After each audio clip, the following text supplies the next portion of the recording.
As part of its efforts to ensure effective budgetary planning and allocation, the Senate on Tuesday embarked on a retreat for several hours with relevant government agencies on how to shore up revenues to finance the 2024 budget. Will be the implementation of the budget itself. My message is very simple: revenue drive, revenue drive, and revenue drive.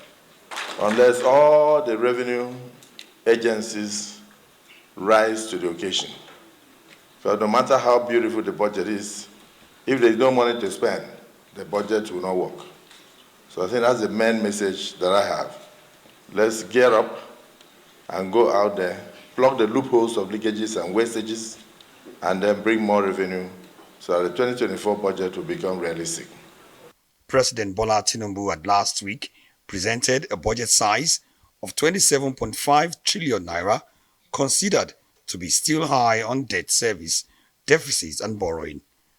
During deliberation, the Senate warned that government agencies which fail to come forward to defend their budgetary allocation would end up having zero allocation for the next fiscal year. You must appear as at when due to defend your budgets, because the National Assembly have agreed to do a joint sitting. That is, both the House and the Senate will have a joint sitting.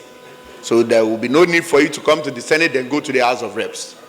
But after putting this in place, any agencies of the government that refuse to comply and do all that is necessary should be ready to have a zero budget. Nigeria's Minister of Finance and Coordinating Minister for the Economy, Wale Edu, also warned that because of the effects of the shocking global economy, Nigeria may have to look in the direction of sourcing cheaper and concessionary funding from different areas. We have to focus on the concessional funding, the cheaper funding, the even free funding, and climate financing is the way. The Senate had last week passed the 2024 Appropriation Bill for second reading, committing it to more legislative scrutiny at the committee level as it races against time to meet the January to December budget cycle. Omo Bazwai, Arise News.